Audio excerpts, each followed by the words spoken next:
2025년을 하나님이 우리에게 허락하셨습니다. 우리가 어떻게 올 한 해를 보내게 될지 다 예측할 수는 없지만 한 가지 확실한 건 우리가 지금까지 경험한 어떤 경험보다 최고의 하나님의 축복을 경험하게 하시고 우리가 지금까지 걸어온 모든 길보다 가장 행복하고 가장 의미 있고 가치 있는 복된 길을 걸어가게 된다는 사실만은 변할 수 없는 진리입니다. 아멘. 한 해를 시작하면서 우리는 다양한 마음의 소원을 갖습니다.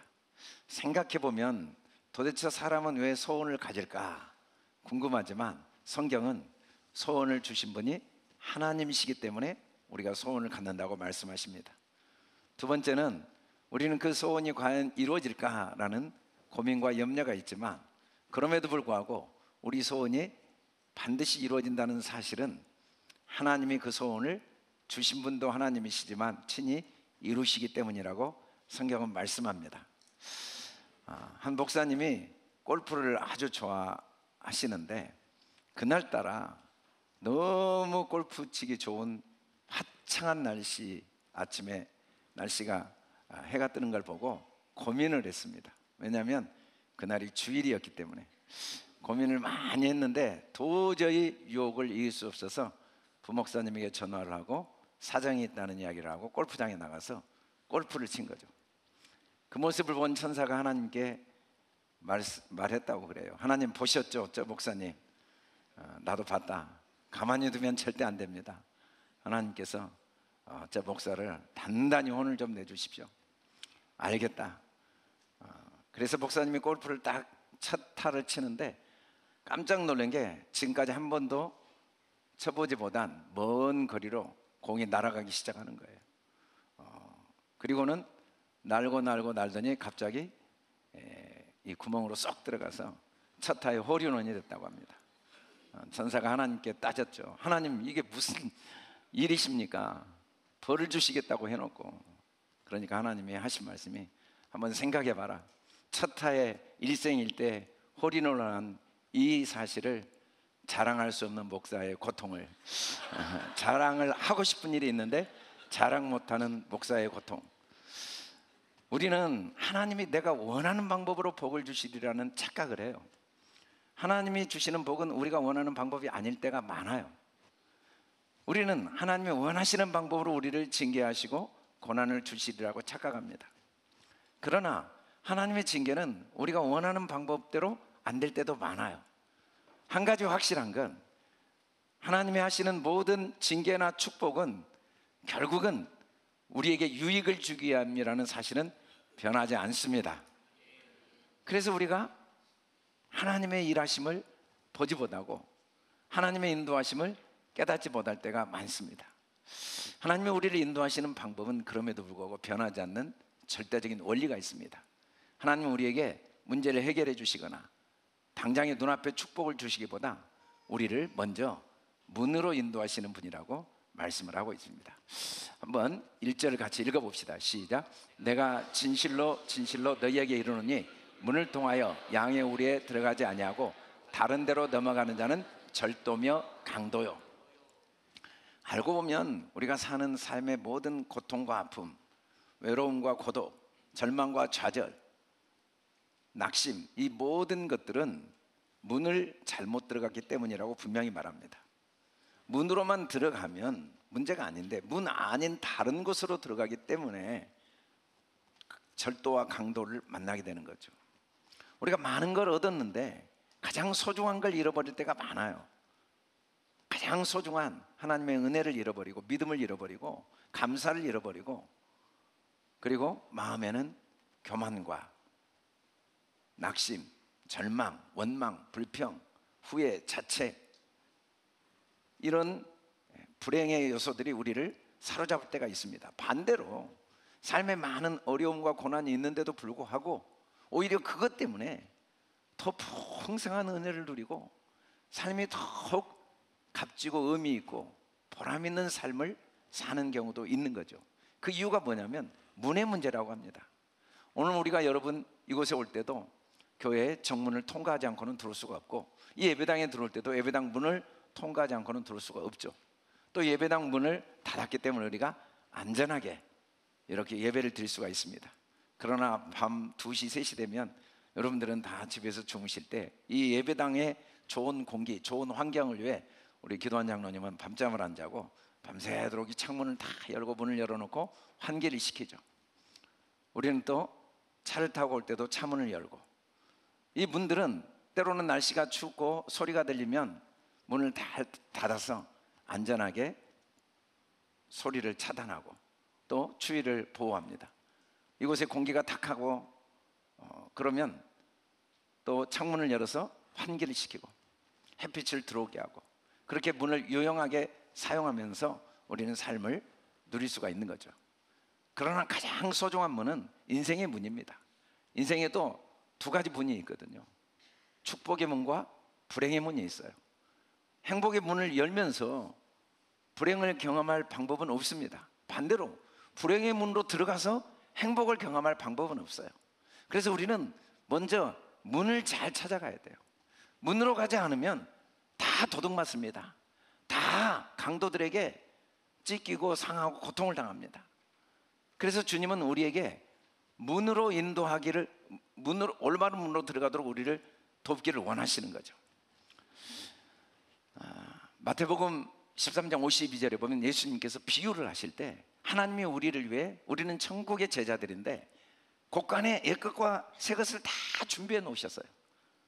때마다 얼마든지 우리는 하나님이 준비하신 하늘의 신령한 복, 땅의 기름 진 복을 얼마든지 누릴 수가 있는데, 중요한 건 곳간 문을 잘 알아야죠. 그리고 두 번째는 문 앞에 가서 열쇠가 있어야죠. 문을 못 찾으면서 아무리 곳간에 새 것과 옛 것이 아무리 가득 차 있다 할지라도 그걸 나의 것으로 사용하지 못합니다. 아니, 문 앞에 갔다 할지라도 열쇠가 없으면 그 문을 들어가지 못하죠. 종종 문 앞에 왔는데 알고 보니까 열쇠가 없는 경우가 있고, 문 앞에 왔는데 알고 보니까 다른 문인 경우도 있습니다. 제가 오래전에 고시원 건물에서 살고 있었는데 종종 난리가 나요. 술 먹은 사람이 다른 집 문을 막 계속 두드리고 발로 차는 거예요. 나와보니까 남의 집에 와서 두드리니까 우리 당신 집 아니라고 해도 술이 취해가지고 우리 집이라고 결국은 경찰서 끌려가더라고요. 경찰서. 저도 이제 종종 정신없이 뭐 다른 생각에 깊이 몰두하다가 아파트 한 층을 더 올라가가지고 태연하게 이렇게 비밀번호를 누르는데요, 삐 소리가 나고 문이 안 열리는 거예요.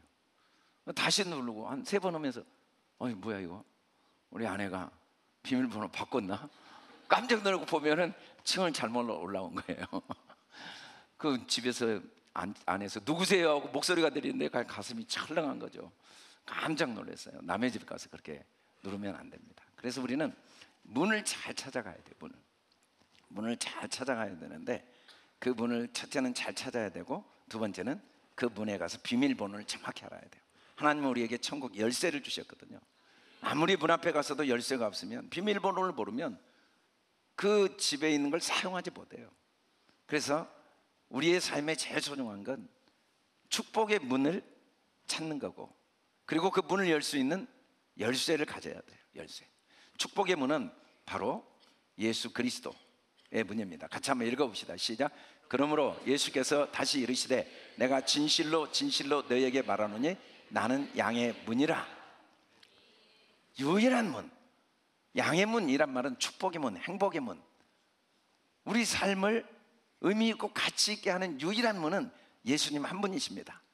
사도행전 4장 12절에 보면 사도 바울이 선언하는 말씀이 뭡니까? 천하 인간에게 다른 이로서 구원할 이름을 주님이 주신 적이 없다라고 분명히 말합니다. 다른 이름을 우리에게 주신 일이 없다. 오직 예수 그리스도, 예수님 이름을 통해서만 구원을 얻게 된다, 축복을 얻게 된다고 분명히 말씀을 하고 있습니다. 살면서 우리의 인생에 많은 아픔과 고난을 겪게 됩니다. 누구나, 어느 누구가 아무리 세상에서 가장 행복한 사람이라고 할지라도 고난이 없겠습니까? 물론 나만 고난 당한 것처럼 보여요. 내 고난이 제일 큰 것처럼 보이지만 그것은 우리의 눈이 자기를 보는 능력이 없어서 그러지 나에게만 고난이 있는 게 아니고 남들도 다 고난이 있습니다. 다 고난의 크기가 각자에게는 제일 커요. 그리고 제일 심각하고 누구나 그 고난을 당하는데 고난 때문에 불행한 게 아니에요. 그 고난 때문에 삶에 많은 유익을 얻고 참된 행복을 누린 사람이 있습니다. 반대로 그 고난이 정말 삶을 피폐하게 만들고 불행하게 만드는 경우가 있어요. 그 이유가 뭐냐면 문을 잘못 찾기 때문이에요. 그 고난할 때 예수님에게로만 가면은 신기하게 그 고난 때문에 더 큰 은혜를 반드시 누릴 수밖에 없습니다. 왜냐하면 예수님 안에는 우리를 그 고난 속에 하나님이 우리에게 주신 풍성한 은혜를 확실하게 이해할 수 있고 깨닫게 반드시 도와주십니다. 우리 크게 한번 읽어봅시다. 시작. 그 안에 지혜와 지식의 모든 보화가 감추어져 있느니라. 남들이 부러워하는 물질적인 복, 건강의 복, 또 어떤 환경의 복을 받고 정말 불행하고 비참한 인생을 사는 사람도 있습니다. 오늘 우리가 본 영상의 조나단 에드워드와 이 마크 주쿡의 가정은 동시대 같은 마을에 살았던 이웃들인데 너무 차이가 난 거예요. 한쪽은 아이 11명을 키우면서 가난과 여러 고난에 시대한 아이들이 병으로 죽고 많은 아픔을 겪습니다. 조나단 에드워드 가정은. 그러나 마크의 가정은 양조장을 하면서 술을 팔고 돈을 많이 벌어서 아주 부유하고 여유 있게 사는 집안이었어요. 그런데 똑같은 어려움이 있지만 그 어려움을 통해 주님의 문으로 감으로써 그곳에서 말할 수 없는 지혜, 그 많은 보화를 얻게 된 거예요. 그 고난과 가난을 통하여 하나님 주신 풍성한 지혜와 참된 보화를 얻고 삶이 정말 행복은 붙잡은다고 되는 게 아닙니다. 여러분 행복하기를 원하시죠? 왜냐하면 우리를 행복의 존재로 만드셨기 때문에. 우리는 행복한 존재거든요. 그래서 행복하지 않으면 살 힘이 없고 의미를 못 찾아요. 반드시 행복해야 돼요. 그렇다고 행복을 붙잡은다고 행복이 오는 게 아닙니다. 우리가 가야 될 길을 올바로 가면 저절로 따라오는 게 행복이에요. 우리가 해야 될 일을 올바로 하면 저절로 맺혀지는 열매가 행복이지, 행복을 맺으려고 아무리 노력한다 할지라도 문 대신 예수님, 유일한 구원의 문, 참된 행복의 문 예수님께로 가지 않고 행복이 따라오기를 기대하는 건 말도 안 되죠.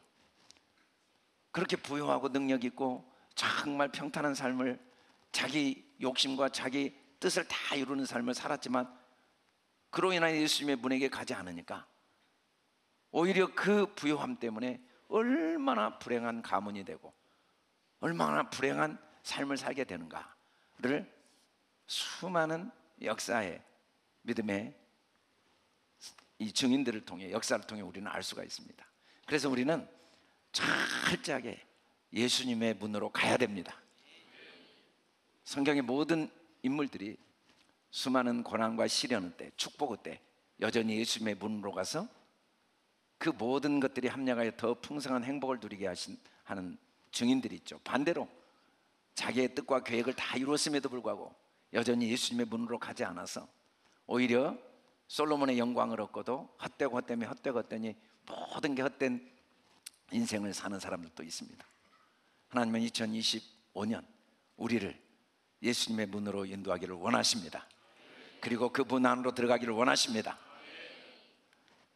계속해서 9절 읽어봅시다. 시작. 내가 문이니 누구든지 나로 말미암아 들어가면 구원을 받고 또는 들어가며 나오며 꼴을 얻으리라.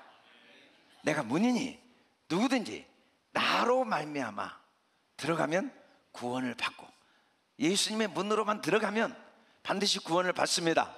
반드시 축복을 받습니다. 반드시 행복한 삶을 살게 됩니다. 예수님의 문으로 들어간다는 말이 무엇일까요? 예수님의 문으로 들어간다는 건 우리 마음의 생각, 우리 믿음이 하나님께 대한 절대적인 흔들리지 않는 믿음이 예수님의 문으로 들어가는 열쇠고 또 문으로 들어가는 행동입니다. 믿음이 없이는 문 앞에 왔다 할지라도 문으로 들어갈 수가 없고, 믿음이 없이는 문으로 들어가지 못할 뿐 아니라 그 안에 있는 어떤 것도 나의 것으로 소유할 수가 없지만 반대로 믿음만 있으면 어떤 고난과 시련이 온다 할지라도 그것 때문에 예수님의 문으로 들어가서 반드시 더 큰 축복을 누리게 됩니다. 왜냐하면 하나님은 새 일을 행하시는 분이에요. 사람들은 하나님에 대한 오해를 많이 합니다. 하나님은 우리가 잘했냐 못했냐 큰 관심이 없어요. 우리가 훌륭하냐 아니면 남들이 이게 손가락질 받느냐, 우리에게 유익이 있느냐 손해가 있느냐 큰 관심이 없습니다. 하나님은 그 모든 것을 통해 새 일에만 관심이 있습니다. 그걸 통해 하나님은 무조건 나를 더 믿음의 사람이 되도록 하고자 하는 관심 외에는 다른 관심이 없어요.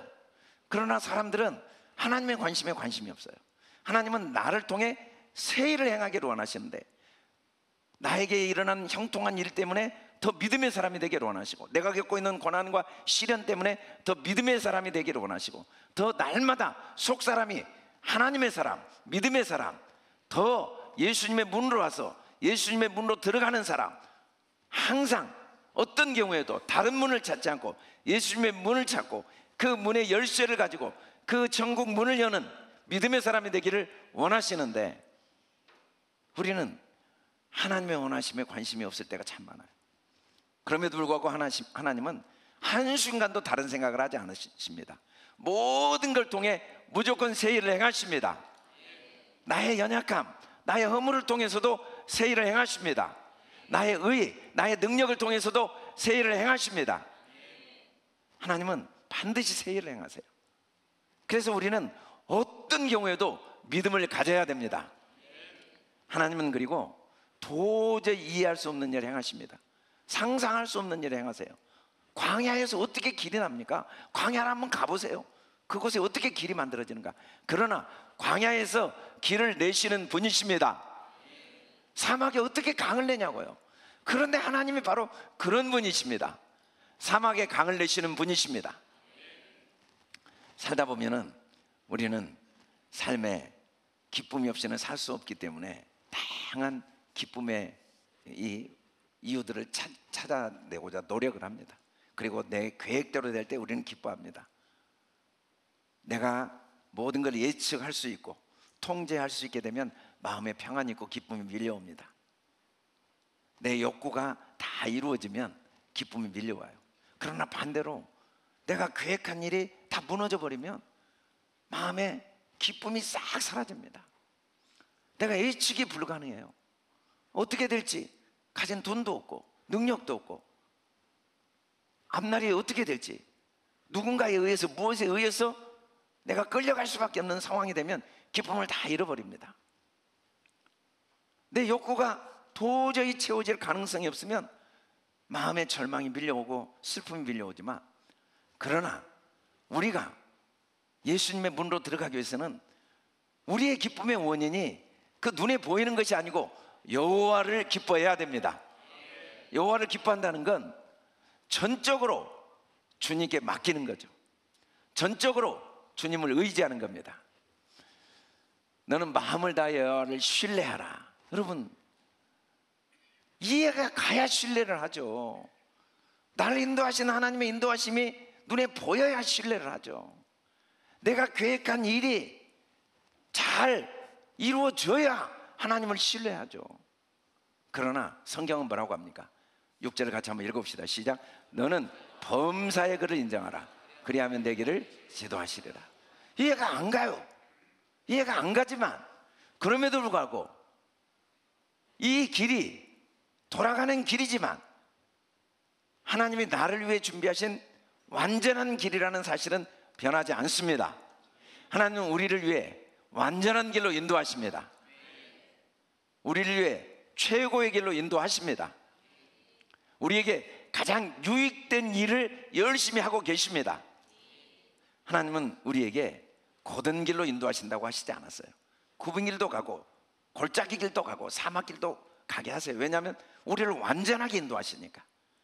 우리는 부분적이고 제한적이죠.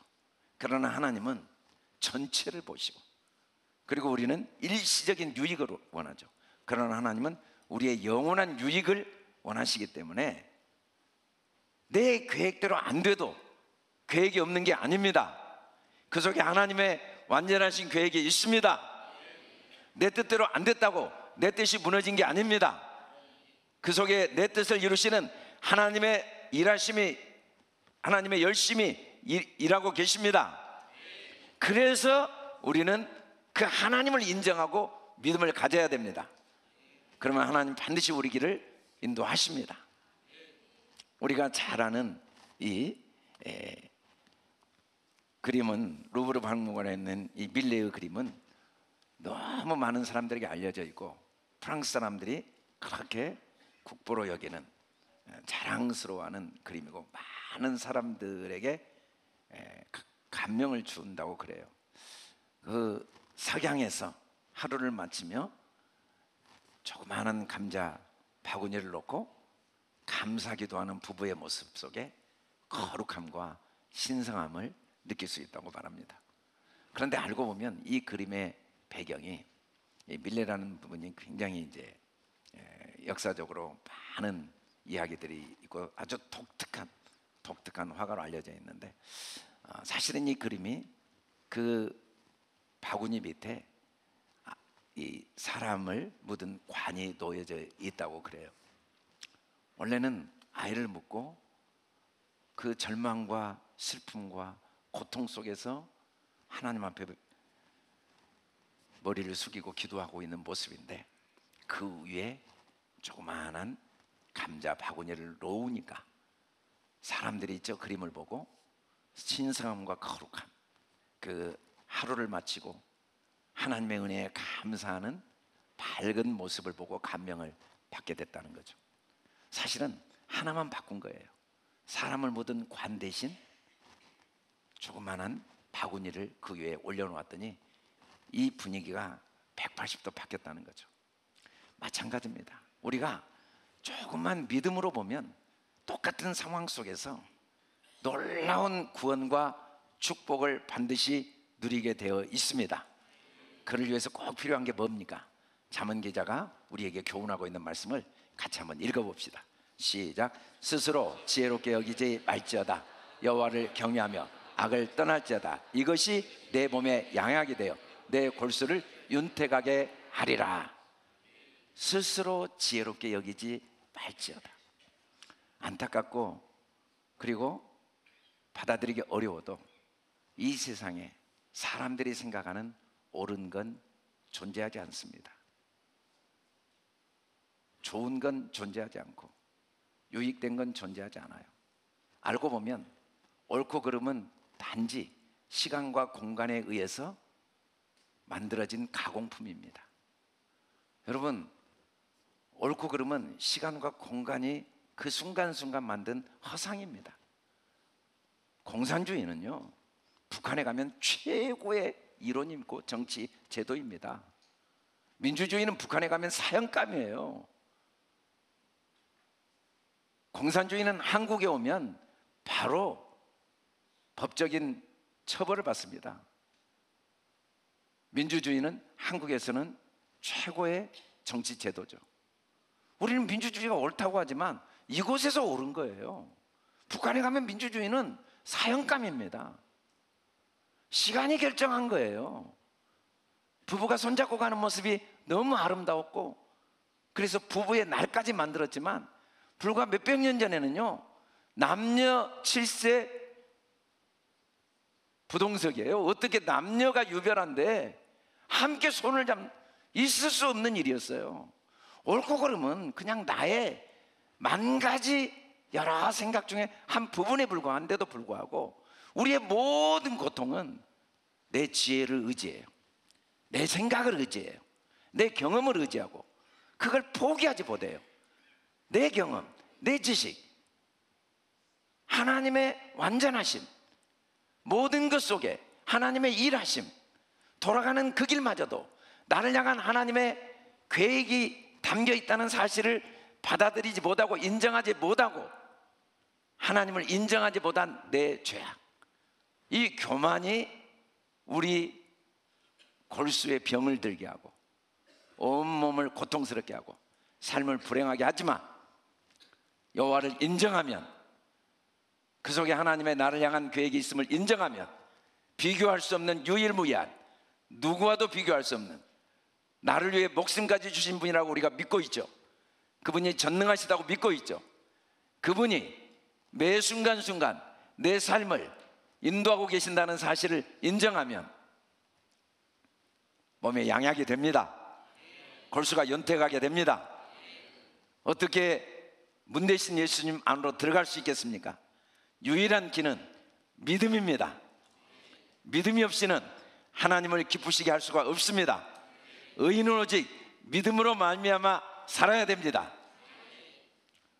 그래서 잠언 기자가 우리에게 뭐라고 교훈합니까? 같이 한번 읽어봅시다. 시작. 사람이 마음으로 자기 길을 계획할지라도 그 걸음을 인도하시는 이는 여호와시니라. 우리가 계획하고 왔죠. 그런데 계획대로 안 돼요. 우리가 계획하고 왔어요. 계획대로 될 때도 있습니다. 우리가 열심히 걸어왔는데 알고 보니까 내리막길이었어요. 우리가 최선을 다했는데 알고 보니까 돌아가는 길이었어요. 그럼에도 불구하고 그 모든 길이 주님이 인도하신 길임을 인정해야 됩니다. 그럼에도 불구하고 그 걸음을 인도하시는 분은 하나님이십니다. 물론 내가 걸어왔지만, 내가 계획을 세웠지만, 내가 실수했지만, 내가 어리석었지만, 그럼에도 불구하고 그 안에 하나님의 인도하심이 있습니다. 하나님의 손길이 있습니다. 그리고 하나님은 어떻게 하십니까? 같이 읽어봅시다. 시작. 우리가 알거니와 하나님을 사랑하는 자 곧 그 뜻대로 부르심을 입은 자들에게는 모든 것이 합력하여 선을 이루느니라. 이보다 큰 위로와 힘이 되는 말씀은 없습니다. 결국은 하나님은 하나도 빠짐없이 반드시 그 모든 것을 나에게 유익이 되게 만드시는 분이십니다. 반드시 나에게 가장 귀한 것을, 가장 복된 것, 가장 값진 것을 주시는 하나님의 도구로 반드시 사용하십니다.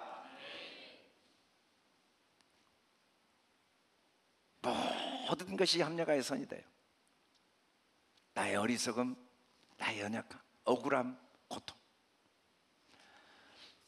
그래서 사도 바울은 에베소 성도들에게 뭐라고 이야기합니까? 같이 한번 읽어봅시다. 시작. 우리 가운데 역사하시는 능력대로 우리가 구하거나 생각하는 모든 것에 더 넘치도록 능히 하실 이에게. 아멘. 하나님은 능력이 많으십니다. 우리가 구하거나 생각하는 모든 것에 더 넘치도록 능히 하십니다. 반드시 우리가 구하는 것을 응답해 주십니다. 우리가 생각하는 것을 반드시 이루어 주십니다. 뿐만 아니라 우리의 구하고 생각하는 것보다 더 넘치도록 반드시 축복하여 주십니다. 그 사실이 성경 66권의 모든 믿음의 사람들 속에 기록되어 있습니다. 그래서 우리가 계속 하나님의 말씀을 집중하여 더 창념하고 하나님의 말씀을 사랑하고 즐거워할 때 가장 귀한 예수님의 문으로 인도함을 받고 그 문으로 들어가는 열쇠를 가질 수가 있습니다. 어떤 사람들이 한 사람도 예외 없이 하나님의 축복받은 사람들 중에 자기 계획이 무너지지 않는 사람이 있었습니까? 우리가 예수님의 문으로 들어가 복을 받기 위해서는 내 계획이 무너졌고 내 뜻대로 되지 않을 때, 바로 그때, 그럼에도 불구하고 더 좋은 하나님의 계획이 내 안에 계속 이루어지고 있고 나를 위한 가장 귀한 하나님의 뜻이 이루어지고 있음을 신뢰해야 됩니다. 우리 크게 한번 읽어봅시다. 시작. 가장 완전하고 좋은 하나님의 계획을 신뢰하자. 아브라함을 하나님이 부르셨어요. 고향을 떠났습니다. 본토 친척 부모를 떠났단 말이에요. 큰 민족을 이루겠다고 25년 동안 아이를 낳지 못하다가 아이를 낳을 능력이 없어져 버렸어요. 자기 계획이 다 무너진 겁니다. 자기 뜻이 다 무너진 거예요. 자기 기도가 다 더 이상 응답될 수 없는 상황에 처한 겁니다. 하나님이 믿음의 가정을 이루어 주셨는데 20년 동안 기도해도 아이가 생기지 않아요. 이삭은 20년 동안 아이를 위해 기도했는데 아이가 잉태되지 않았습니다. 아이를 낳고 에서에게 복을 주려고 했는데 자기 계획이 무너지고 야곱을 축복하고 맙니다. 장자의 명분을 받고 행복한 인생을 살려고 했는데 도망자가 되어서 야곱은 20년 동안 10번이나 사기를 당하고, 그리고 그렇게 사랑한 아내가 죽어버립니다. 라헬이. 그렇게 사랑한 요셉이 짐승에게 찢겨 죽어버리는 고통을 당합니다. 주님 나라, 주님 백성을 위하고자 했는데 오히려 도망자가 돼서 광야에서 40년을 지내야 됩니다. 그런데 알고 보니까 하나같이 그 내 계획이 무너진 그 자리, 내 뜻이 무너진 그 자리, 내 기도가 무너진 그 자리가 나를 위한 최고의 하나님의 계획이 담겨있는, 하나님의 뜻이 이루어지는, 나를 위해 최고의 선물이 주어지는 하나님의 일하심과 인도하심과 역사하심이 있는 시간과 공간이었습니다. 그래서 우리는 어떤 경우에도 그 모든 걸 선으로 바꾸시고 반드시 나에게 유익이 되게 하시고 가장 귀한, 정금보다 귀한 믿음의 사람이 되도록 도우시는 하나님의 손길이 있음을 확신해야 됩니다. 신뢰해야 됩니다.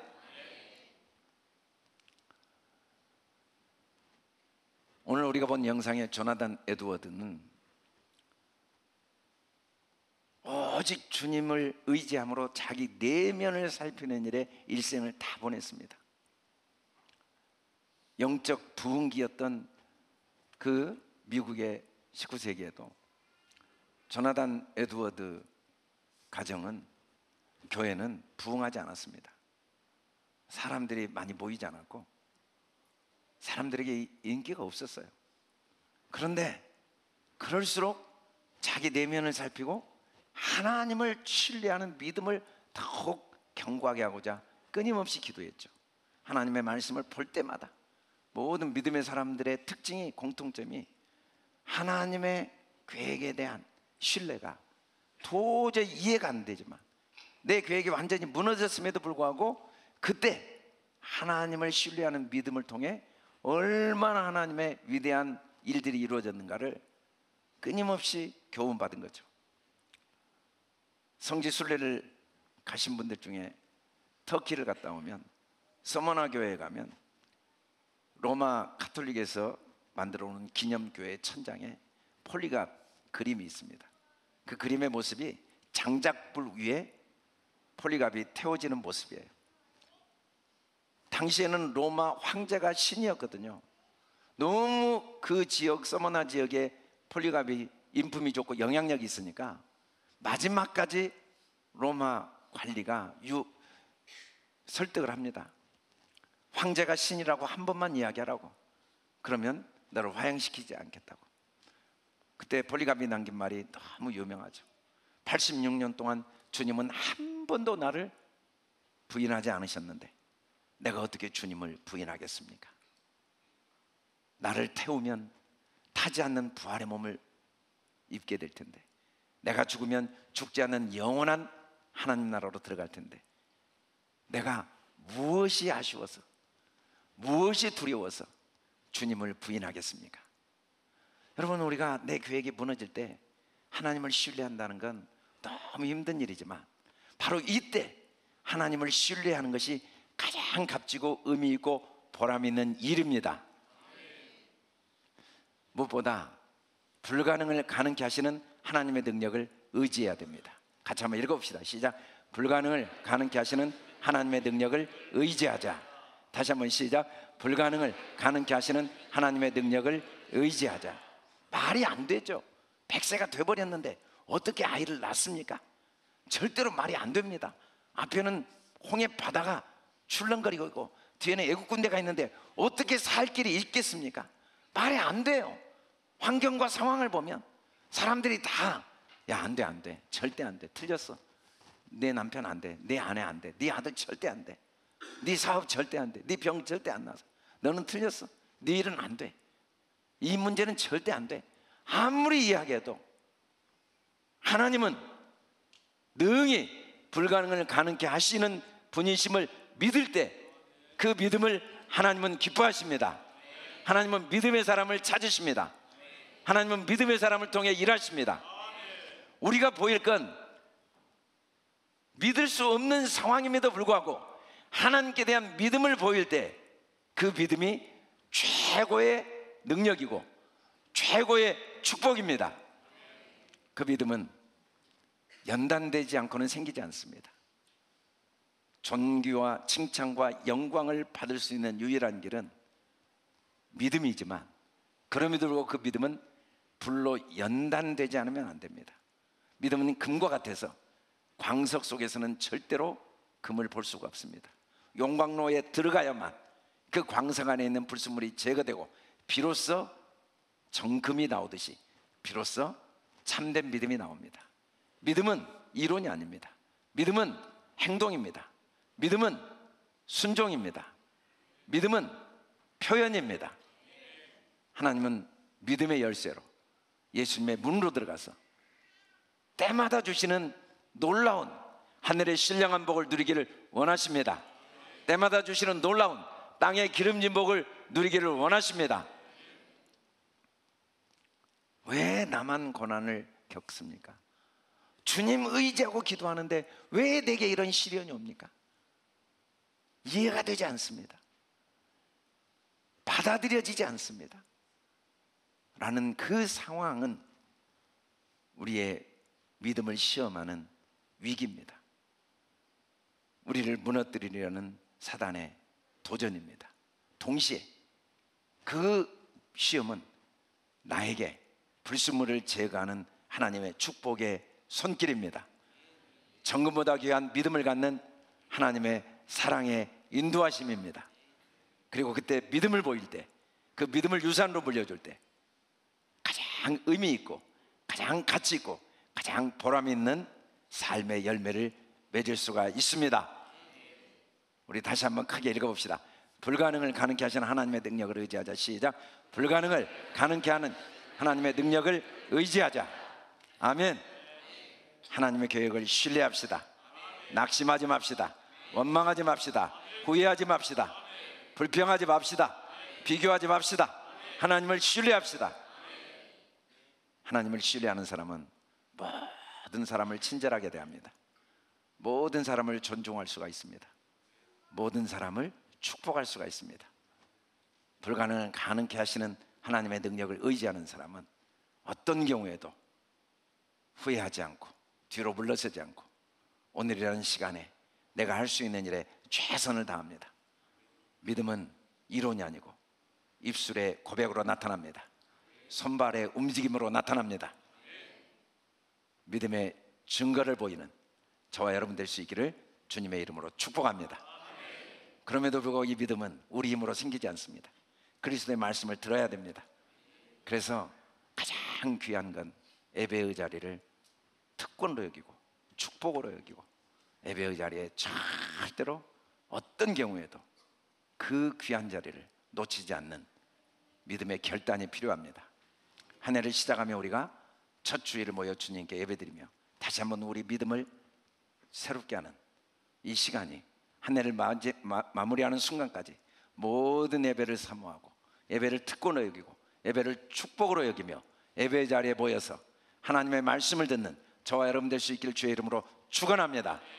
또 그 말씀이 일주일 내내 주야로 읊조려지는 하나님의 말씀이 그 입술에 떠나지 않는, 그래서 시냇가에 심은 나무와 같이 때를 따라 하나님이 주시는 놀라운 복을 누리는 열매를 맺는 행복의 열매를 맺는 복된 여러분 되시길 주의 이름으로 축복합니다.